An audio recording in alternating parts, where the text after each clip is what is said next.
Hello. Hello. Hello. Hi there. Hello and welcome to the RadioTimes.com podcast. This is our Premier League preview for Week 7. We're already ploughing through the season. My name is Michael Potts, sport editor at RadioTimes.com, and I'm joined by Mr. Matthew Ketchell of BBC Match of the Day magazine. How's it going? It's very good, Michael Potts. We've just thanks, Ketch. We've just had a lovely chat about Brighton, Newcastle there, and he's not looking too happy. But we will get to Newcastle in a bit. Cheaper than therapy, this. Yeah, pretty much. We have 4 games for you on TV this weekend, and we would like to preview them all for you.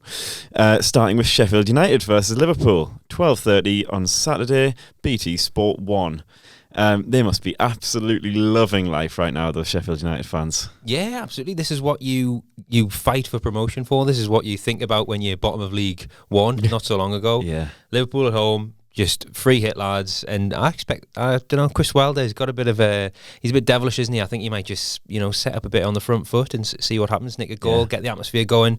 Could be a good start to the weekend's games, this. I love watching him on Match of the Day talking to Gary Lineker when they had the sort of studio link, and he just looked so happy to be, like, he just looked buzzing. Like, I think as a guy who's grown up there, he's played for them, he supports them, like it's his club, and how good is it to have like 100% unity, I guess, around, from players to fans to everyone. It's so rare. He's just absolutely loving life. British manager as well. I don't want him to develop that chip on his shoulder, or I don't get the big jobs. If my name was Chris Wilderino, maybe I would get a job.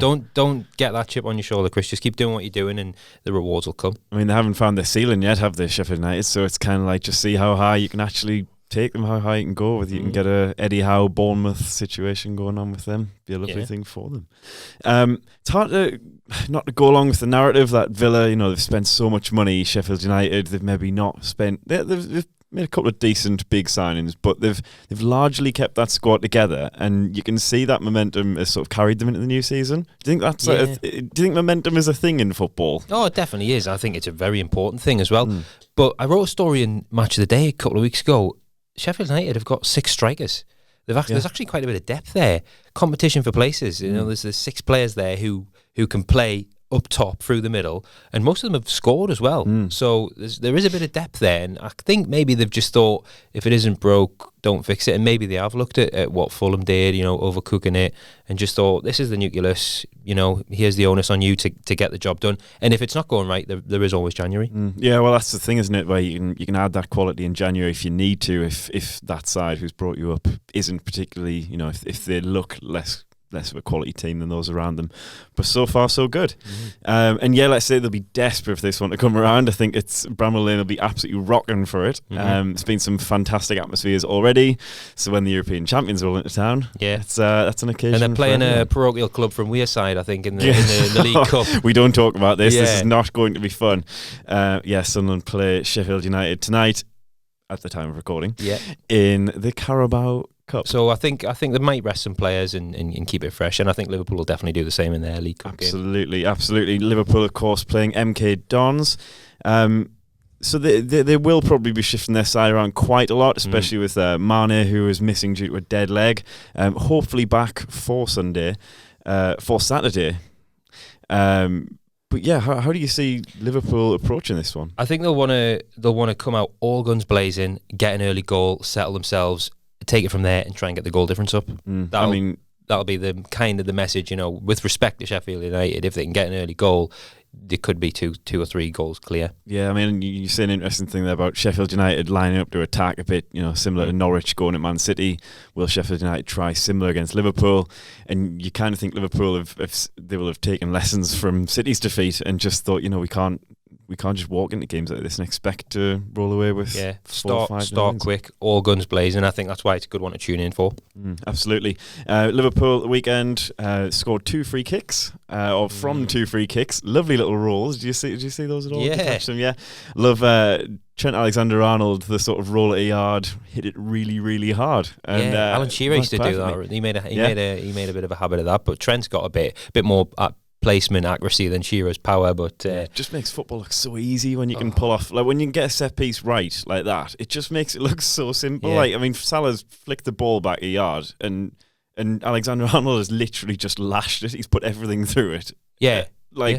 That's football. That's as easy as him and Trent and Robertson have got two of the best deliveries in the league on them, so that is helpful to have those bombing down your wings. I think Alexander-Arnold can get caught out a little bit defensively sometimes, but going forward, I mean, I genuinely can't pick out a better right back around. I mean, the crosses, the deliveries he gets into the box like consistently is phenomenal. So yeah, like you say, I think Robertson and Alexander-Arnold, the two key players for Liverpool there at the back. Obviously, the lot of them going forward as well.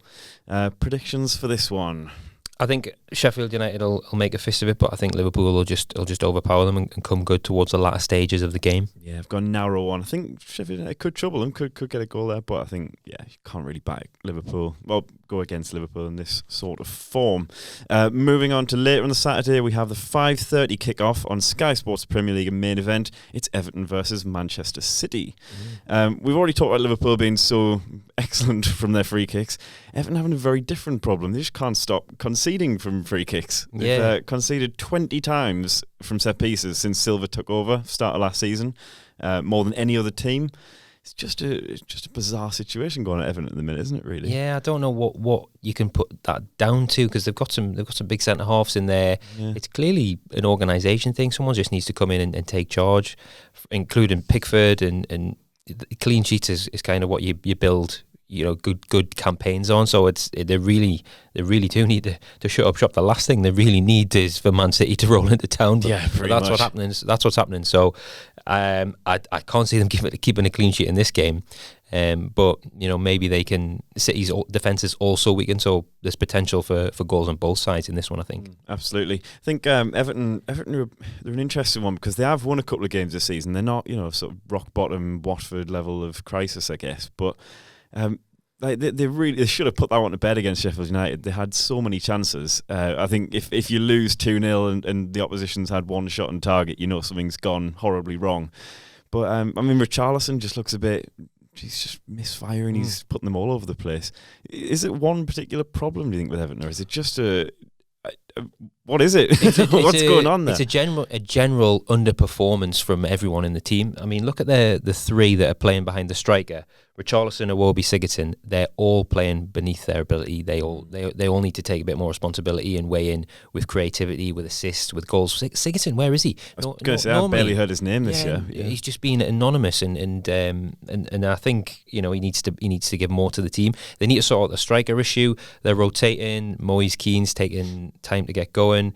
I think Calvert-Lewin will definitely start this one. He scored 2 in the League Cup this week, so I think he's definitely up there. But the three behind him, the onus is on them to create more and justify their massive price tags. That's an expensive trio, that. Yeah, a bit like Calvert-Lewin, they're going to work so hard, but you're going to have. They can't just feed on scraps. They can't just make things for themselves. You really do need Sigurdsson to step up. Calvert-Lewin can finish, so put the chances on there and let's see what happens. But bad timing to get Man City. Indeed. Something tells me, just a slight hunch, that Norwich might have annoyed them a little bit, might have got under their skin. Well, it's a nice early wake-up call, and you probably wouldn't be surprised now to see City just go unbeaten. Just get the bad luck out the way, if you can call it bad luck, or just the blip, an early blip. And City, I mean, they've won 18 out of the last 20. It's by no means like the end of things. That loss was by no means the end of things. It was just kind of phenomenal game to watch, but this 8-0 is pretty much exactly what they needed. Yeah, and Raheem's had a rest as well through the week, so he's I think been a little bit quieter back in the last few weeks, hasn't he, Raheem? While everybody else has stood up. But he didn't actually play the last week, but the weeks before.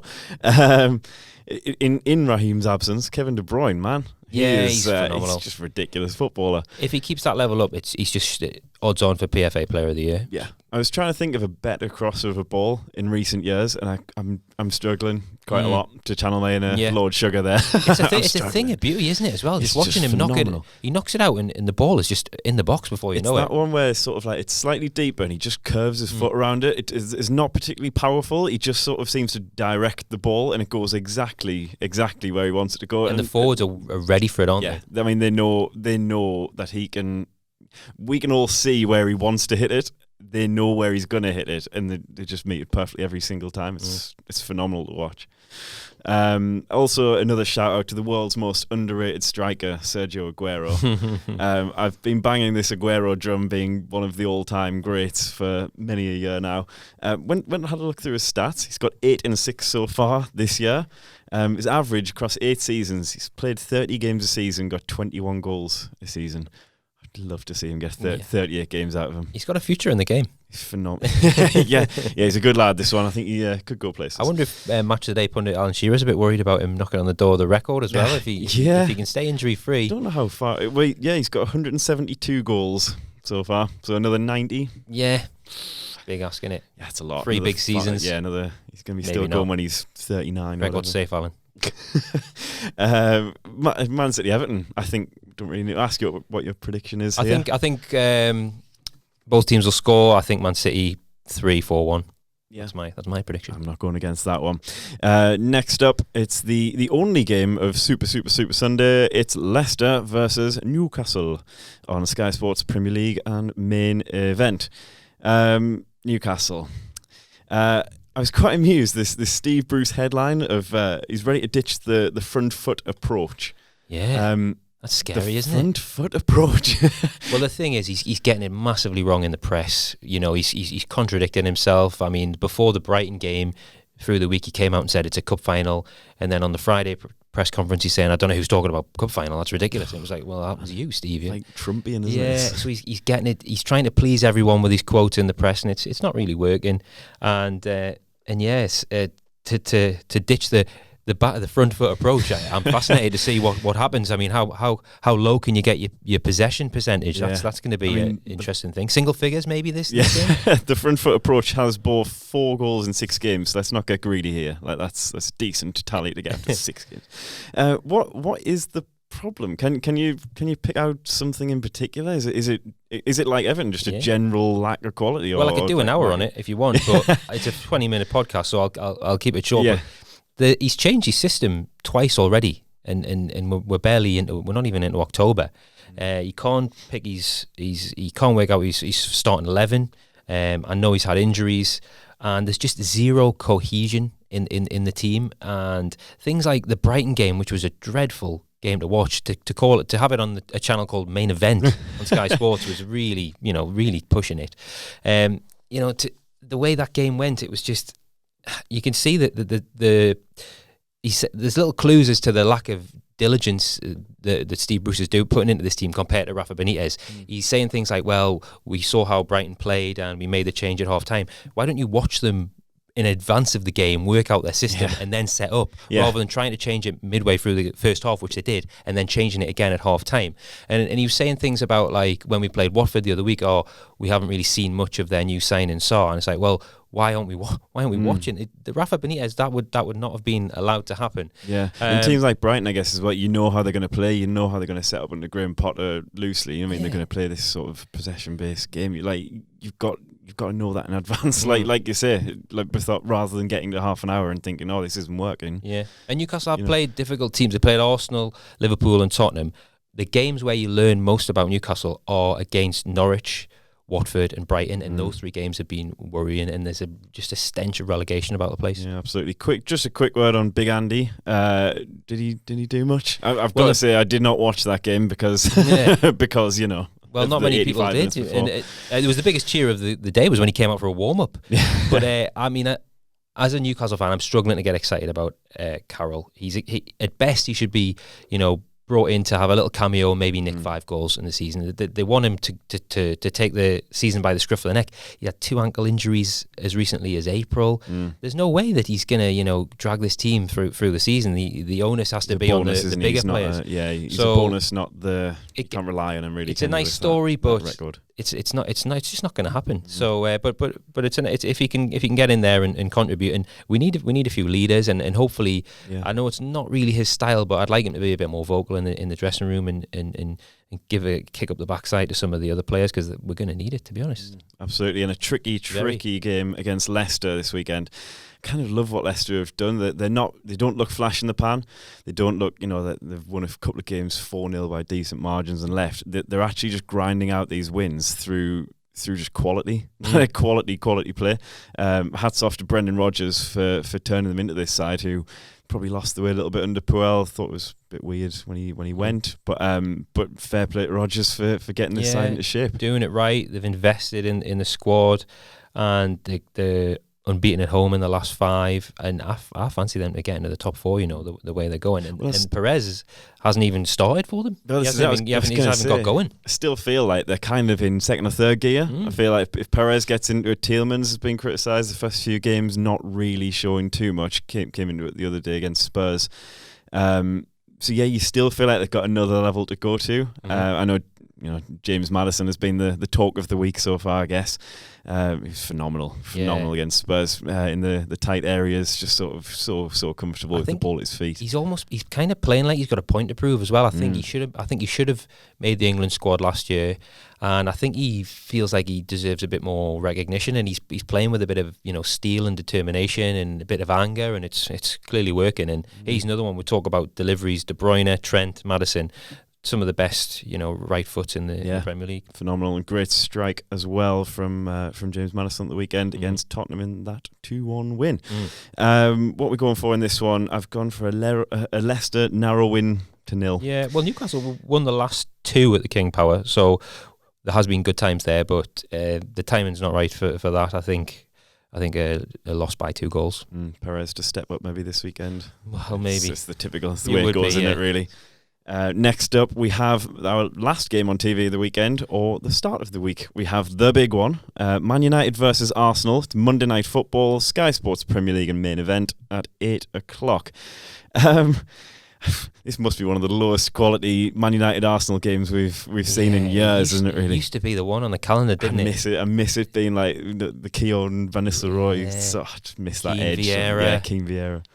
Now there's just now it's what Ceballos versus McTominay. It just hasn't got the same spice, has it? I mean, we'll start with Man United. They're a weird team when you look at their team sheet. They've got half, Wan-Bissaka, Maguire. They've got Rashford. Pereira looked good the other day against West Ham, even though that was a tragic game of football to watch. They've got flashes of quality in there, and yet you've still got these sort of crumbling, the Ashley Youngs, the Matiches, just this weird disparity between the two, the old and the new. It's messy. And without Pogba, I mean, there's no creativity whatsoever. There's just nothing there. I rate McTominay. I think he's a good player. But you need somebody next to him who's actually going to, put their head up and move forward with the ball. And Pogba is that guy. I think they're really missing him. So all the criticism that he gets, they just look like a shell without him, really. And there's no leadership. I don't see anyone, G and the lads up there. It's a young squad, and it kind of reminds me a little bit of the Mourinho final days, where when they concede, there's a real kind of dread amongst the players. The confidence drains from them, and you can. It's hard to see them getting back into games when they go behind. West Ham didn't really have to do a great deal to beat them 2-0 the other day, and once they took the lead, Man United didn't really have any reply, and now they've got this striker situation where there's no Rashford, and there's Greenwood is struggling with illness, and it's all of a sudden it's like, why have they got rid of Sanchez and Lukaku? Lukaku are quite rated. They probably could have. They didn't have to. They're not on selling club, man. You could have kept both those players if they wanted. They've let them go, and now they're going to really pay the consequence. And this is. I know the quality isn't of what we've been used to in Premier League years, but this is an interesting game because it's a must not lose. Lee Stobbs, a friend of the podcast who works on Match Today magazine, friend of the podcast, Arsenal fan, he described it as a must not lose, and I agree with him. Both teams. I think it could be a draw. And I think both teams might be happy to get out with that. Yeah, we'll move on to Arsenal now, but I've never known a word so synonymous with a football club than sloppy. I think if you just think of the word sloppy, you just instantly think, you conjure up this, just Arsenal. It's just straight up Arsenal. They were awful at the back the other day. And for weeks now, I mean, Socrates and David Luiz are just not convincing me whatsoever. Don't think there's really a great deal. They've been exposed, and there's not a great deal stopping teams from getting to the back line. But when they do get to that back line, you just walk straight through it. I mean, McGinn the other day, it was a good ball in the box, but you've got Guendouzi not quite sure where he's going. Luis not quite inspiring any confidence in anyone. Socrates, you would think, the experienced head, been there, done that. Oh, man, they need some of their players, their defenders to come back. I think Chambers has been doing quite well. He's been on the score sheet a couple of times. Well, I was at the Nottingham Forest game in the League Cup, and Chambers was man of the match. He played right back, and then when Bellerin came on, he switched to left back. Yeah. I think he set 2 goals up. One was a volley into the box that was finished. He was absolutely phenomenal. He's got to be knocking on the door for a start, maybe in the centre of defence. And then the 2 fullbacks, Tierney and Bellerin, were noticing a bit of a bromance blossoming here. They've been doing their rehabilitation together. 2 rapid fullbacks. Tierney started the game and he just looked so comfortable. Didn't get out of first gear, and when he did come out of first gear, he was just ghosting the Nottingham Forest fullbacks, beating them, getting balls in the box. Hopefully, for Arsenal's sake, he'll be ready to start on Monday. I think it might come too soon for Bellerin, but Tierney, it looks like a decent acquisition.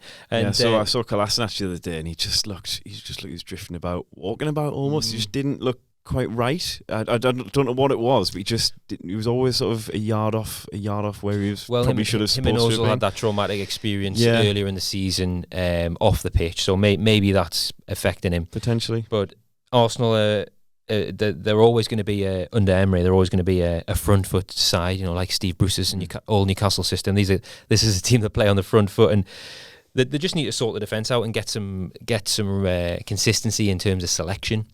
So get the strongest fullbacks in, and then pick a centre half partnership that works, and maybe calm David Luiz down before games and just try and get him to do it simple. Slip something into his water and just calm him down. But it's very, very fluid is how I would describe Arsenal. The shape is is sloppy. It's a sloppy shape. It's just players all over the place, but I think that's how Emery wants it. He wants it to be fluid and creative and difficult for other teams to match up to them. So, and I think when we're talking as well about sort of not being a good time for Everton to play City, I mean, not that it's ever a great time, but I think this probably is a good time for Arsenal to play United, because it is, as brutal as Arsenal's defence look, like can United even crack that? Like with all their problems going forward.